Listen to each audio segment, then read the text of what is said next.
March 8, 2014 Malaysian airlines நிறுவனத்துக்கு சொந்தமான flight number MH370 அதில் பயணம் செஞ்ச 15 நாடுகளை சேர்ந்த 227 பயணிகள் மற்றும் 12 க்ரூ மெம்பர்ஸோட காணாம போச்சு.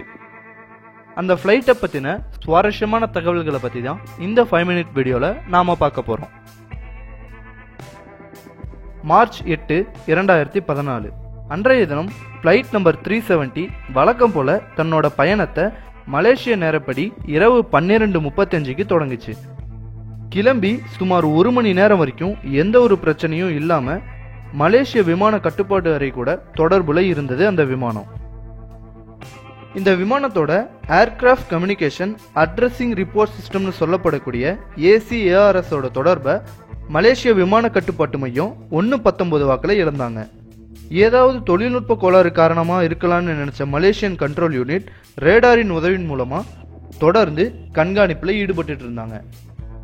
ஆனா அந்த ரேடார் தொடர்புல இரண்டாம் கட்ட ரேடார் தொடர்பு 1:22 அதாவது ACARS மெசேஜிங் சிஸ்டம் ஃபெயிலியர் ஆனதிலிருந்து 16 நிமிடங்களுக்கு அப்புறமா துண்டிக்கப்பட்டது.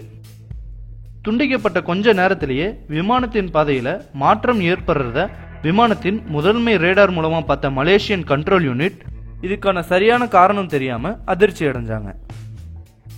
சைனால இருக்க பீஜிங் கேபிட்டல் இன்டர்நேஷனல் ஏர்போர்ட்டுக்கு போக வேண்டிய ஃப்ளைட் திரும்பி மறுபடியும் மலேசியாவை நோக்கி வர ஆரம்பிச்சது. இதனால குழம்பி போன கண்ட்ரோல் யூனிட்க்கு மேலும் ஒரு அதிர்ச்சி தரும் விதமா MH370 ஃப்ளைட் மலேசியாவில் தரையிறங்காம அந்தமான் கடலை நோக்கி பயணம் செய்ய ஆரம்பிச்சது. கடைசியா விமானத்தை கண்டுபிடிக்க உதவியா இருந்த முதன்மை ரேடார்ல இருந்தும் மலேசிய நேரப்படி 2:22க்கு மறைஞ்சு போயிடுச்சு. உடனடியா தேடுதல் நடத்த உத்தரவிட்ட மலேசிய அரசாங்கம் தங்களோட அண்டை நாடுகிட்டையும் உதவி கேட்டாங்க. முதல்ல விமானத்துல ஏற்பட்ட எதிர்பாராத விபத்துனால விமானம் வெடிச்சு சிதறி இருக்கிறாங்கிற வகையில தான் தேடுதலை ஆரம்பிச்சாங்க. ஆனா கடைசியா ரேடார்ல தெரிஞ்ச இடத்துல போய் தேடும்போது அங்க அப்படிப்பட்ட எந்த ஒரு விபத்தும் நடக்கலன்னு கண்டுபிடிச்சாங்க. அதிர்ச்சி அடைஞ்ச மலேசிய அரசுக்கு ஆதரவா மிகப்பெரிய ராணுவம் மற்றும் கப்பல் படையை கொண்ட அமெரிக்கா, சைனா, இந்தியா போன்ற நாடுகள் தேடுதலுக்கு உதவி செஞ்சாங்க. ஆனா யாராலையுமே ஒரு சிறு தகவலை கூட கண்டுபிடிக்க முடியல. இதுல இருந்து இந்த பிளைட் வேணும்னே திசை திருப்பப்பட்டிருக்கிறது தெளிவாயிடுச்சு. கிட்டத்தட்ட 2 வருஷம் ஆன நிலையிலும் இதுவரைக்கும் பிளைட்ல பயணம் செஞ்சவங்களை பற்றிய தகவலோ அந்த பிளைட்டை பத்தின தகவலோ தெரிய வரல. MH370 ஃப்ளைட் காணாம போனதுக்கு பல்வேறு காரணங்கள் கூறப்பட்டு வந்துட்டு இருக்கு. அதுல சிலவற்றை இப்போ பார்க்கலாம். முதல் காரணமா சொல்லப்படுறது ஹைஜாக்கிங். MH370ல வேலை செஞ்ச பைலட்ஸே கூட ஹைஜாக்கிங் உதவி செஞ்சிருக்கலாம்னு சொல்றாங்க. ஆனா இதுவரைக்கும் எந்த ஒரு அமைப்போ இல்ல இயக்கமோ இந்த ஹைஜாக்கிங்கான பொறுப்பை ஏத்துக்கல. சிலர் இதுதான் உலகிலேயே நடத்தப்பட்ட முதல் சைபர் ஹைஜாக்னு சொல்றாங்க. இந்த விஷயத்துல அடிபடுற முக்கியமான ஒரு நாடு நார்த் கொரியா.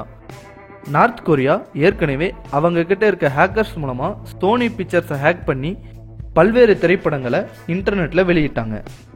இந்த விஷயம் பரவலா கடந்த ஆண்டு பேசப்பட்ட ஒரு விஷயம்தான்.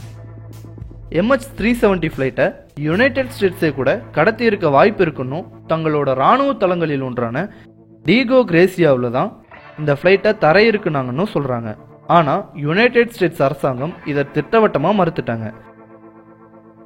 அடுத்ததா எல்லாராலையும் பொதுவா சொல்லப்படுற ஒரு கருத்து தான் காணாம போன ஃபிளைட் MH370 ஏலியன்ஸால கடத்தப்பட்டிருக்கலாம், இல்லைன்னா வேறு ஏதாவது ஒரு டைமென்ஷனுக்கு போயிருக்கலாம்னு சொல்றாங்க.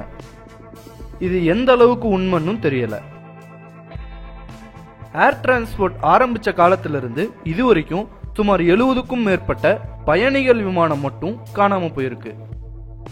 இது மட்டும் இல்லாம தொலைந்து போன ராணுவ விமானங்கள் மற்றும் தனியாருக்கு சொந்தமான விமானங்களை சேர்த்தும் போது காணாம போன விமானங்களோட எண்ணிக்கை மிக அதிக அளவுல உயருங்கிறது எந்த ஒரு சந்தேகமும் இல்லை.